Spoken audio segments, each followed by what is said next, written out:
I have the privilege of introducing our first local panel. You had the opportunity to get some national perspective, and as you heard Dr. Haddock say, it's important to work at all levels. So we've got some of our grassroots folks here who come with their own rich credentials, and I will just briefly introduce the panel that you're going to be hearing from.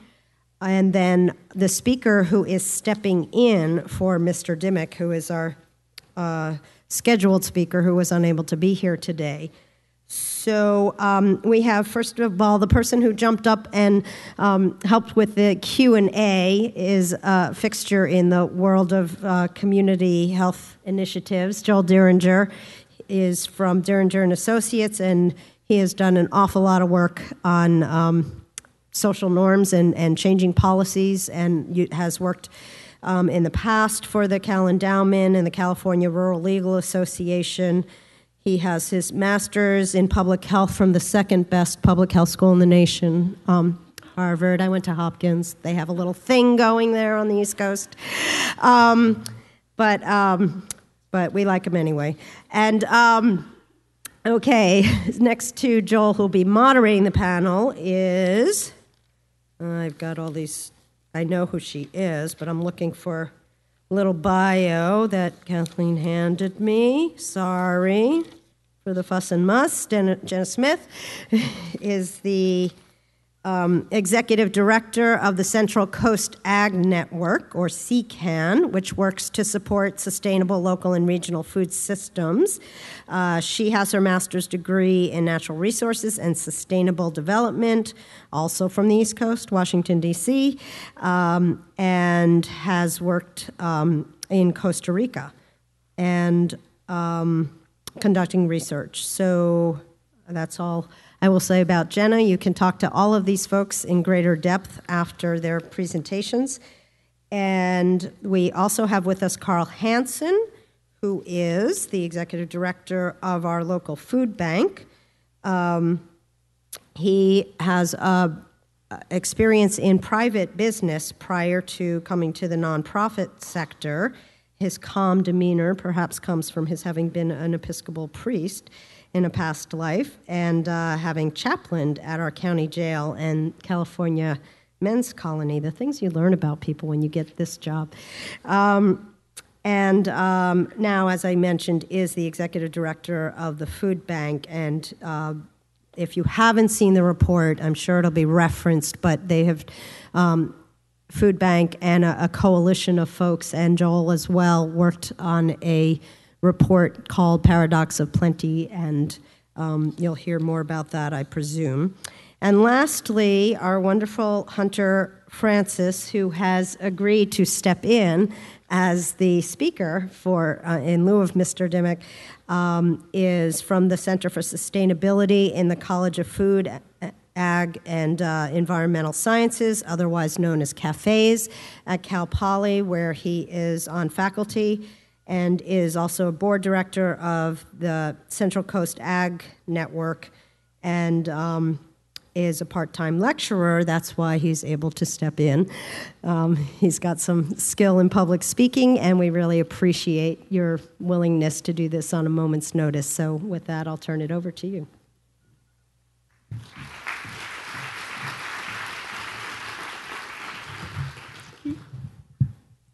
Thank you, Penny, and everybody. So it's certainly a privilege. I hope I do it justice. Michael Dimick is a little bit of a hard act to step in for. Have any of you heard Michael talk before? Well, as I think probably many of us know, we are in the midst of what some people are calling a veritable food movement, food revolution, and Michael's very interesting to listen to because he's been front and center in it, and he, in our state, in California, has been very active in pulling together some very broad groups of stakeholders to look at this issue of the food system and how we might reconsider some things that we've taken for granted in the food system to our advantage. So I know that one of the points he wanted to make is that while we're here today to focus on health, and in particular some very difficult challenges around personal health, such as obesity. Those challenges are related to a lot of other challenges, such as the food access, food security, but also agricultural issues, ag land preservation, the preservation and quality of life in rural communities, the environment, and so on. And the common denominator is food. So Michael's comment that I thought was a good one is that food is a key intervention point for multiple societal challenges. If we can align ourselves properly in our approach to food systems, we have the potential to solve many challenges at once. And so I really would like to congratulate Heal Slow and the people who've been involved in this movement locally, because they're doing a great service in helping us all to connect these dots. It really is an interrelated problem, and I think that conferences like this are a great way to start looking at these challenges and how we can perhaps reconsider the food movement. One of the things I wanted to remind us of also is that there are a lot of challenges, there are a lot of reasons or drivers for pushing us to reconsider the food system, but I think part of what drives some people in the foodie movement, and I know is very true for youth, for students at Cal Poly, is just the positive drivers, the excitement of what good food can bring, how much it can enrich our lives. So food is a wonderful conduit of culture and of communion, and we have opportunities of just sharing in the joy of food together in ways that we've all experienced, I'm sure. We have, I'm sure, our own good food experiences that are really meaningful to us. But part of it is just to be able to have those be more common experiences. So one of the benefits of my job, insofar as that we look at these issues, is that I've been able to meet some incredible producers of super quality foods in our area, across California, and even around the world. And I'm just so impressed with what people are doing with artisan foods and homemade everything. I tend to spend a lot of time up in Northern California. I have some friends who live in a community where there are a lot of people who are interested in the food movement, and it's such a joy to be with them when they convene, because they bring their pickles and their homemade breads and the homemade cheeses and the incredible array of products that they produce. And so I think that one of the things that the food movement is asking us is, how can we have more of these experiences, and not just have them be something that's on a special occasion, or just when we travel, or just because we're privileged. And this is important to me too. So my ears perked when I heard about Cheetos and fried foods in the last lecture, because I'm kind of, I'm a fried food junkie. My boss is always joking with me when I go to get a salad or something at the campus market, because half the time I come back with French fries or tater tots or something like that. So the part of the challenge, I think, is really seizing the option to create healthier choices, which I know you're all working hard at. And so with that said, what we decided to do today, and this is something that we've been working on the past 2 years, is since Michael wasn't able to come, we decided to focus on an effort that we've been involved in at Cal Poly as a jumping off point for learning more about some of our local initiatives that Jenna and Carl have been involved in. And that is Central Coast Foodshed Guide. So I've worked with Jenna's organization for quite some time, the Central Coast Ag Network. It actually has been going for, about a decade now, and we've been involved in that process, including some of the earlier projects that we worked on together. There was a Buy Fresh, Buy Local program that we helped institute at one point for area growers. marketing program, many public educational opportunities and so on. And about 2 or 3 years ago, the then interim director, who was Kim Pasciuto, who I know some of you know, and had been very involved in farm-to-school efforts, was very keen on improving nutrition in schools, was starting to go to conferences on food systems, food sheds, learning about food coalitions and so on, and she was coming back very excited reporting on this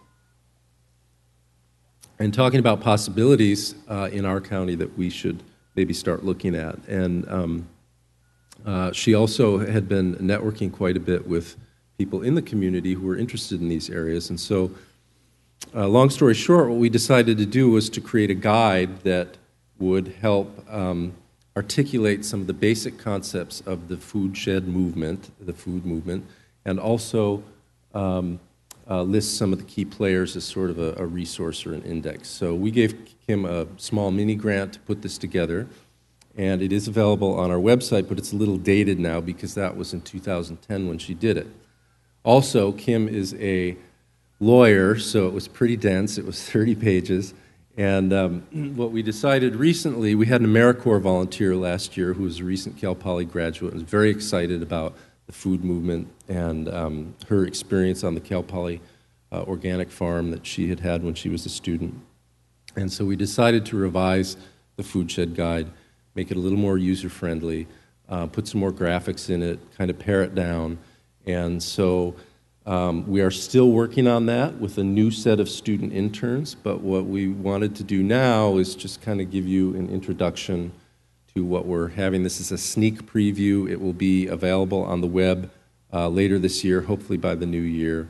And we're hoping that it'll be a useful resource if you're trying to share these ideas with other people, because it'll, as I said, give a good recap of some of the basic concepts, what the thinking is behind food shed community work, and then it'll also have a list of the key players in our area. I did want to mention that this is just one area that we work on at the Center for Sustainability and the College of Agriculture. It's something that's near and dear to my heart because of my love of food and my desire to help promote opportunities for some of our local growers and some of the people who are doing these incredible value-added products and so on. But we do other things. We work with faculty to help develop curricula on larger topics. We now, this year, are going to be working hard on a new course for sustainable agriculture that will be open to all students. It'll be a general ed class, hopefully, if that gets approved for next year. We work with industry. We do professional development trainings on a range of topics. In particular, every December, we do a pest development conference for growers and pest control advisors in agriculture to try and highlight more environmentally benign practices in pest control. We do offer a number of public lectures, workshops, continuing ed programs on a range of themes. The next one that we have as our Sustainable Ag Lecture Series is going to be on heritage poultry. So if you want to learn about raising chickens, we have an expert who's a lot of fun. That's going to be at the Grange Hall on the 30th. I have some brochures about our center. It's on the Heel Slow table back there. We also do a monthly newsletter that you can sign up for that lists each month all the activities that are happening in the county and on campus in the realm of sustainability and the food system. Okay, so what is a food shed? One definition that's often used is it's similar to a watershed. So it's a geographic area around a community that is providing the food for that community. Depending on the size of the community, of course, you're going to need a larger or smaller food shed, depending on how many people that you are needing to feed. So the definition varies a little bit as to exactly how wide that circle would be. And I apologize for the visibility of some of these slides. What we did is we've cut and pasted out some of the graphics from this guide into a PowerPoint presentation.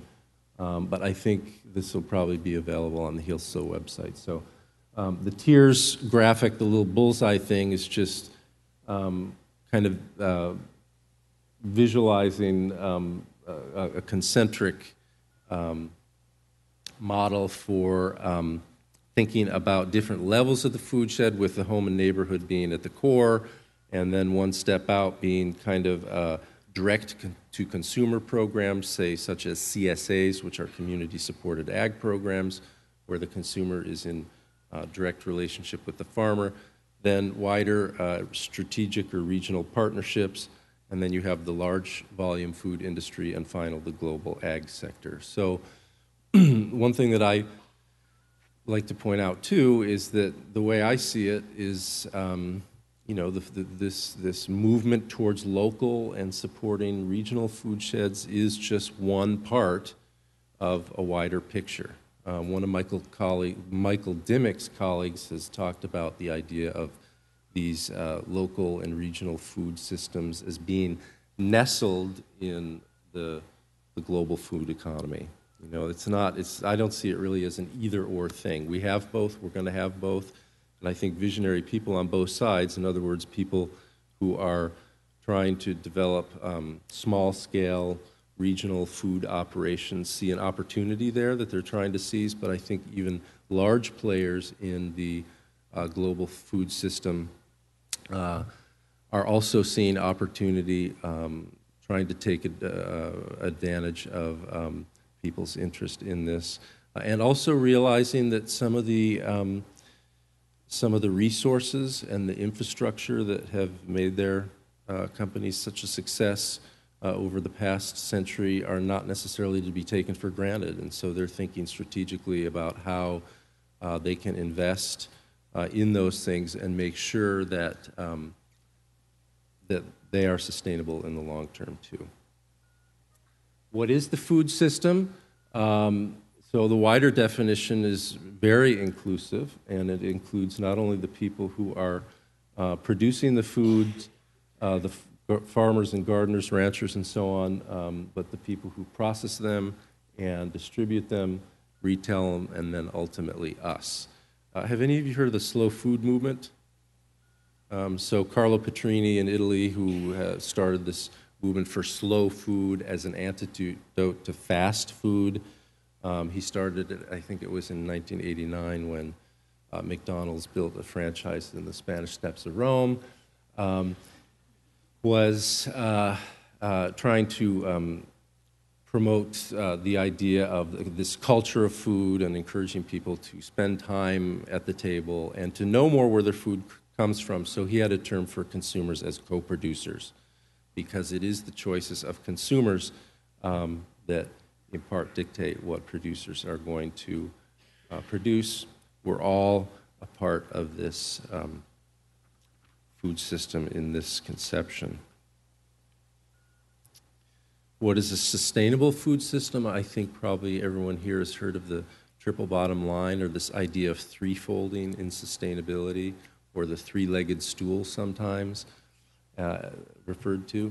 And there the idea is that a true sustainable system, if it's going to endure, has to have three important pieces, sometimes called the 3 Ps. So the people, profit, planet, all need to be considered if we look at any system or any set of problems holistically. Those are sometimes called the 3 Es, which would be environment, economic viability, and social equity or social responsibility. And so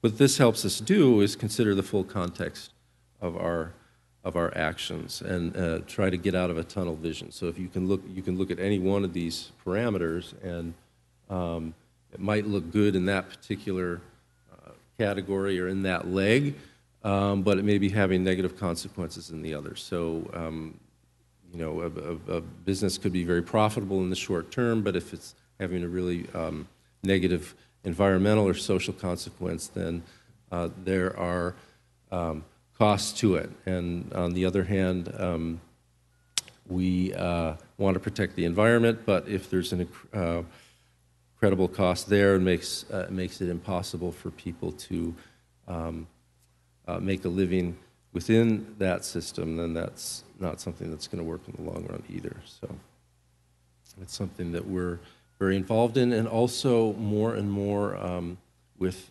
metrics.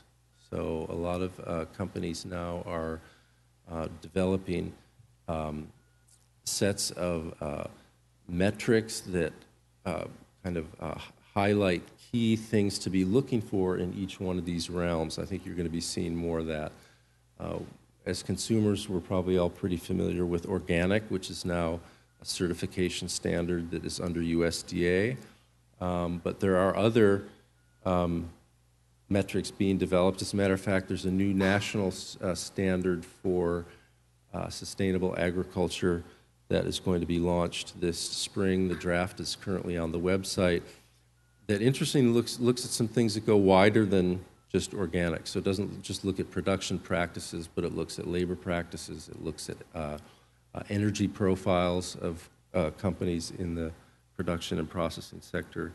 And so this is something that we're wanting to understand more and perhaps implement on Cal Poly's farm as a learn by doing model too, as to how you can use some of these to monitor your progress in the realm of sustainability.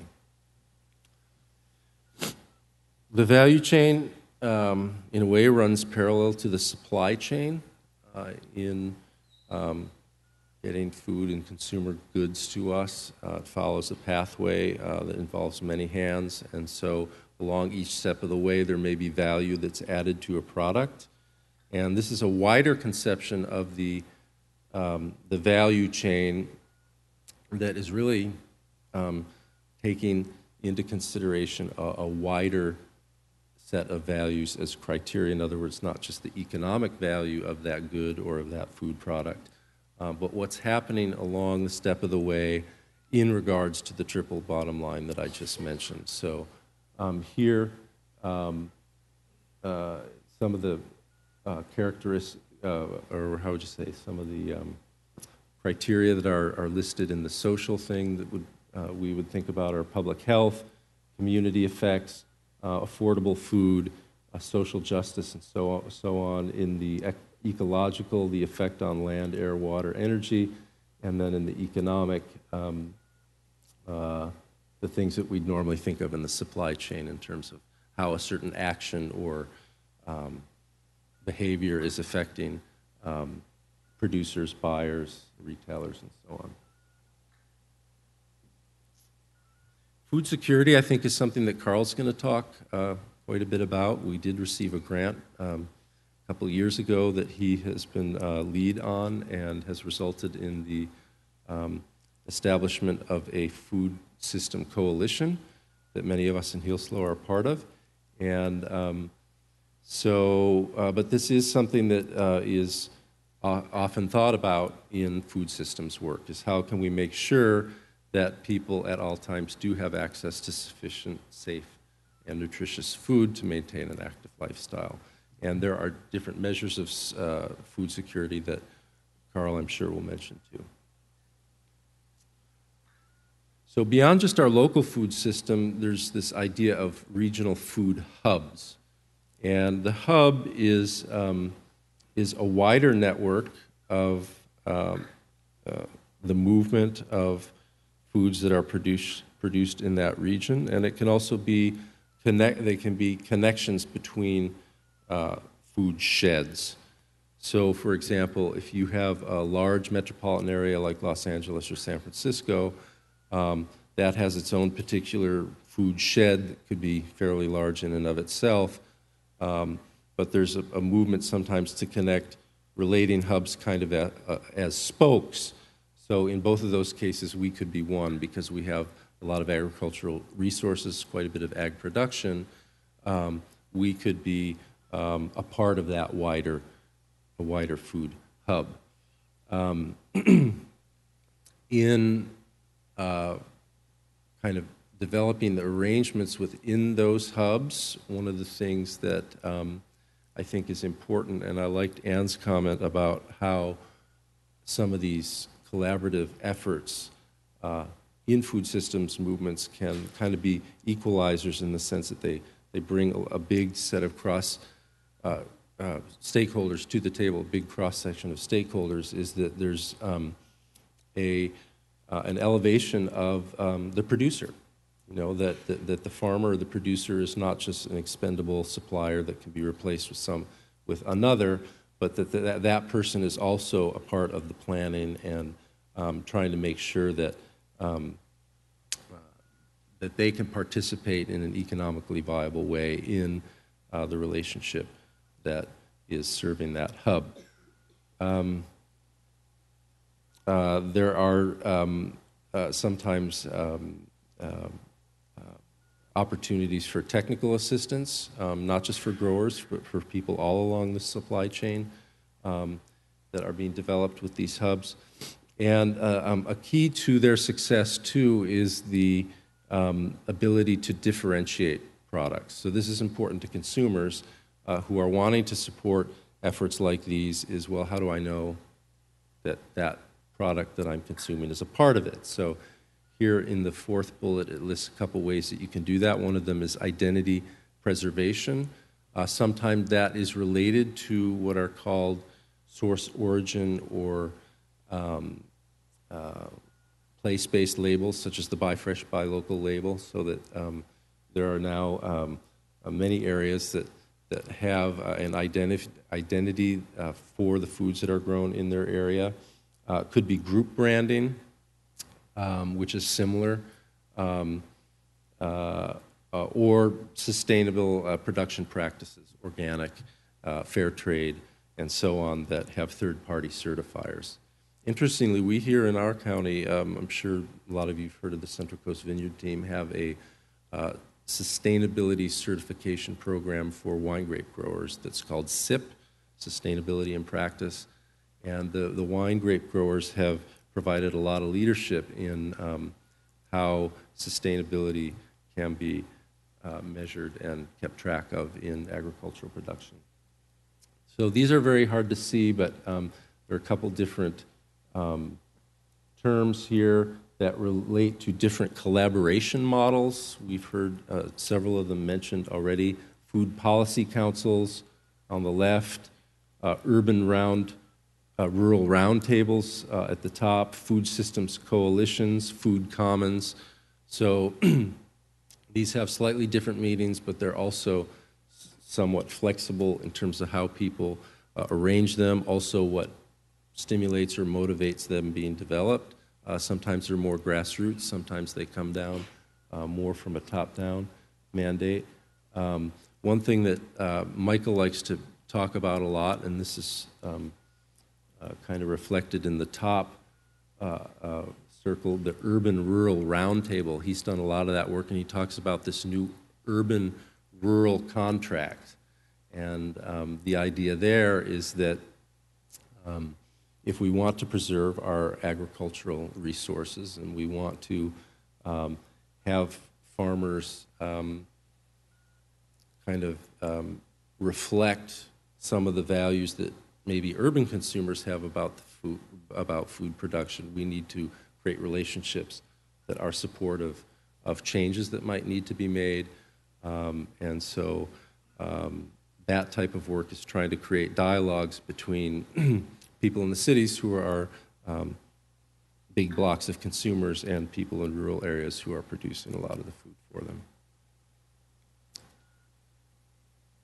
So food policy councils and food systems coalitions, as I said, can take many forms, and we do have one in our county, the San Luis Obispo County Food System Coalition. I'm not going to go into that because that is something that I think Carl's going to talk about. And then Jenna will tell us about a food system assessment that we currently have going on in our county. And that is a way to compile information about a food shed's productive capacity and distribution system. So we have a lot going on here. I mean, we're modeling and working on a lot of the basic tenets of food system work. Key to all this work is an interdisciplinary approach, and so I think this is a really refreshing example of people from many different professions, many different perspectives coming together. You've seen more and more of this also at the university level. There's just an incredible desire to transcend what are sometimes in academia called the silos, or these departmental walls between us, to look at things in a more collaborative fashion. And because of the interdisciplinary nature of food system work, that's something that is reflected in some of the tools and goals that are listed here. Progressive planning, thinking not just holistically, but preventatively and in terms of the future, trying to bring broad ranges of stakeholders together, and transcending top-down decision-making with a more collaborative approach. Community responsiveness and ownership, developing inclusive responses and strategies that increase community access to information, multi-sectoral strategies, so involving different sectors of the food shed too. Impetuses, as we know, so this movement has developed out of a concern from several different sectors. The key ones listed here are the public health, food security, economic stability, and then environmental. And I don't want to take too much time going through these, but this just lists some issues in each one of those realms. As we know, and what is refreshing to me is that health professionals more and more are making that connection between food choices and health. We have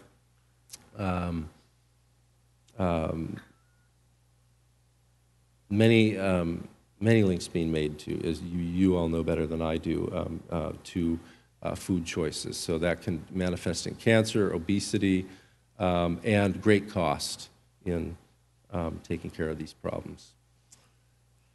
And yet, we still are very aggressively promoting foods that aren't so healthy for us. And so we all know about that. Food security, again, Carl's going to be talking about that, but in spite of this abundance of calories, we do also have a growing problem with people not being able to meet their basic food needs. So these are some statistics that these here taken from the Food Bank Coalition of SLO that Carl leads. And we have some economic information in the guide as well. One concern is that in spite of the food systems work that's going on, food industry is becoming more concentrated. So that is something that's concerning and relates to, I think,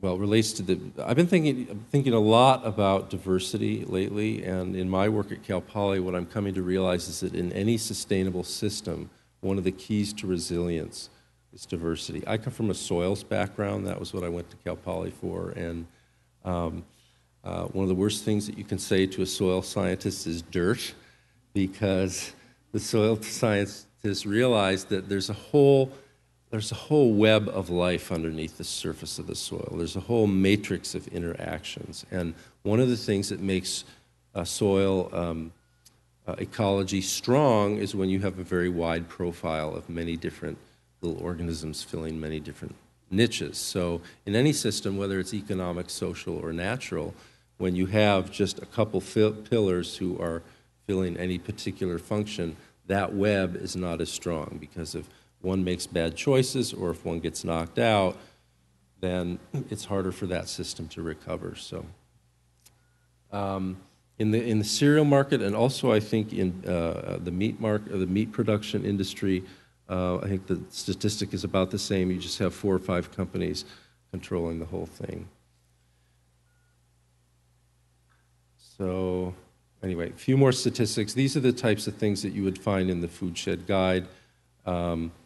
And we also have a piece about what's going on in our own county. Some of the big crops that we have here are cattle beef, broccoli, and some of the cool crops down in South County, wine, grapes, and nursery.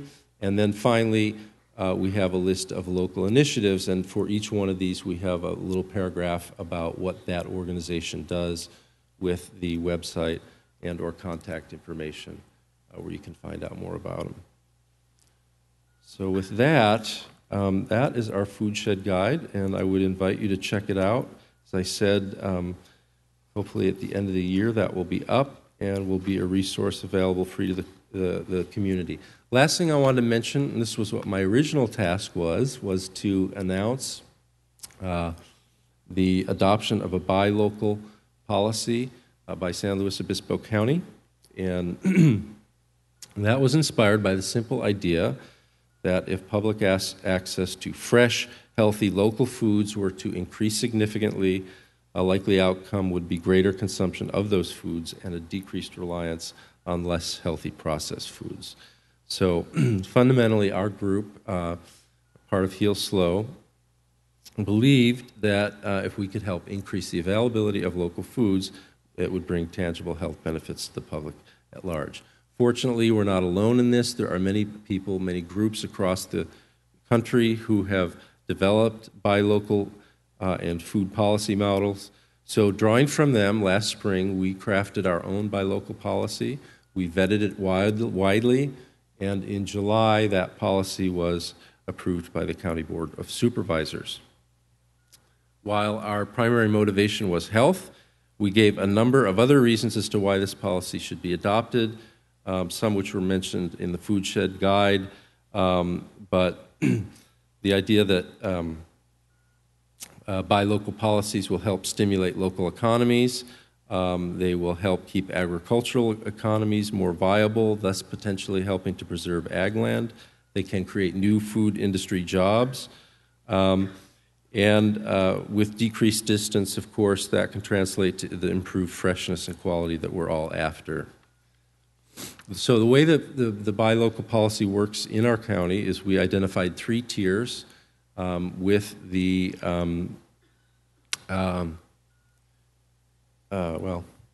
the mandate that then the purchaser in the county agency would first try to, as tier 1, procure produce grown locally within our county limits.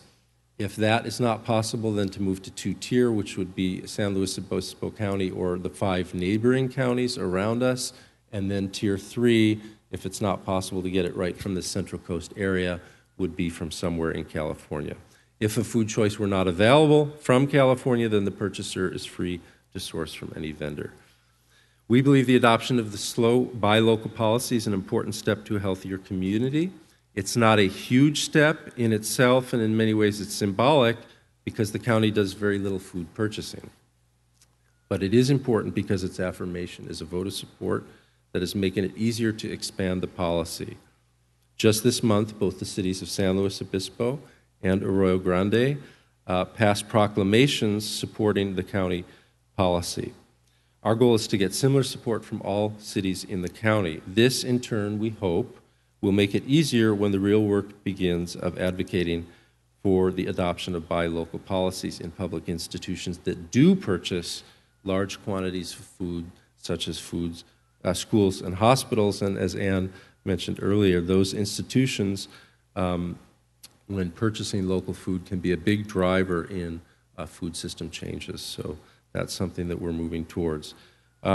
As a closing point, I would like to acknowledge the work of Kathleen Carley of the Public Health Department in this effort. She was a key person who carried the ball at crucial stages and was successful in pulling together an incredible array of constituents and ending with the unanimous support of the supervisors. So, Kathleen, congratulations to you.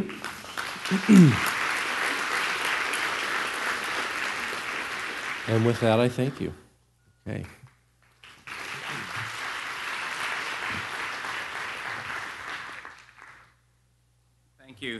Thank you, Hunter, for stepping in. Hunter has to leave by noon, so what we're going to try and do is see if there's like 5 minutes of questions for him before we move on to the other panelists. We don't have cards, so I guess we have to. What? Oh, there are cards on the table. So if people have any questions for Hunter, if you want to wave them, and our runners are somewhere, probably out running.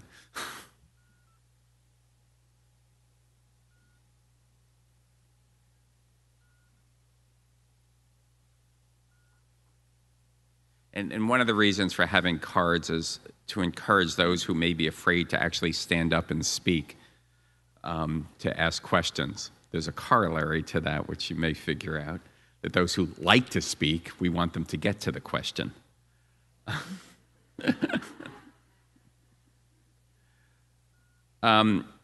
So this question is, what's the potential impact of AB 1616, and I don't know what that is, on the 3 Ps of sustainability, especially within the local food movement?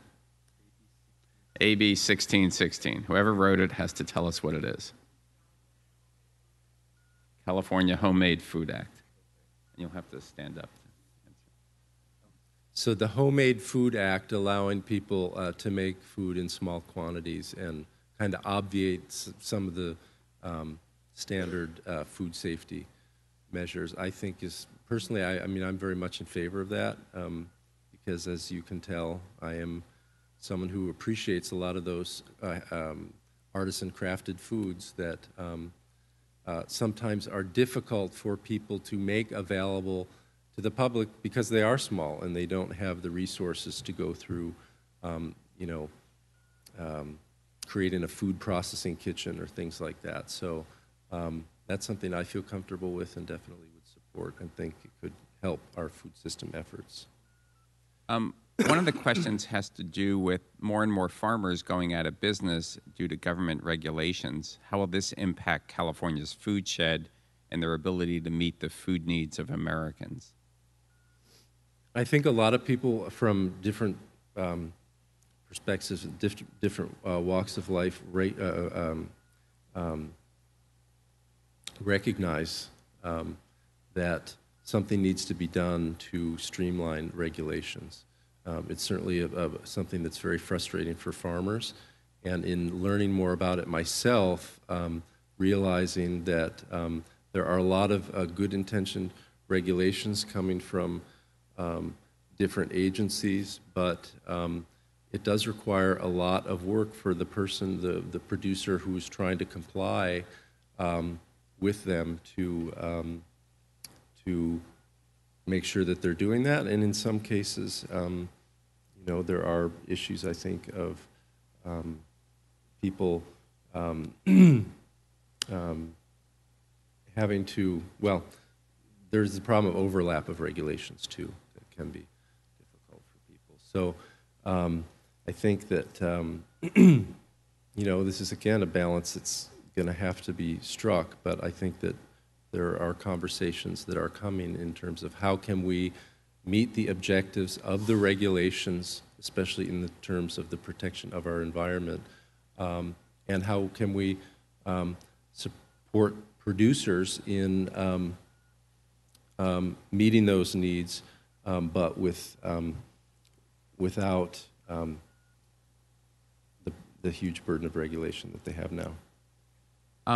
A question on the buy local policy adopted by the county, that perhaps the largest county entity that purchases food is the county jail, that prepares 600 meals 3 times a day. And are they part of the buy local policy? Yes, because I think isn't the county jail is one of 2, and the second one was the juvenile services, right? So those are the 2 organizations that the county is providing money for food for. Question about Cal Poly, whether it offers a graduate or master's program related to food systems or food shed. Currently not, unfortunately. Nope. It's quick. I can't read questions as fast as you answer them. Here's a question about local agriculture. Are we at risk of becoming an ag monoculture with the proliferation of vineyards? And does that make our crops more susceptible to diseases and other problems? Well, so back to the relation, the comment about diversity is that monocultures are more vulnerable to outside influences and challenges like pests, just because they provide a smorgasbord for pests that can be a problem. And I think that there are kind of middle strategies that people are trying to incorporate in things like vineyards and in large production areas in terms of putting alternative crops in the middle of rows or habitat around crops to try to help increase diversity in those agricultural settings. But I think it is a concern, yes. And we have time for one last question. And do you know of any local initiatives for food forests? And maybe you could also help us understand what food forests are. Food forests are a lot of times referred to in permaculture. We have a very active permaculture club at Cal Poly, and I believe that there is, I know that there is a woman who's gotten together a permaculture initiative locally, and they do have some food forests, I believe, that they have implemented in residential settings. So if anyone's interested in that, wanted to contact me, I could connect you with those people. And a food forest is often inclusive of perennials, of fruit trees, and so on, so that this garden area, or sometimes larger than a garden, is highly diverse and is taking advantage of natural cycles. For example, including trees to create shade for certain areas and providing mulch and natural source of carbon. So in some ways, sort of an antithesis to monoculture. All right. Well, thank you very much for stepping in. Thank you all. Good luck to you.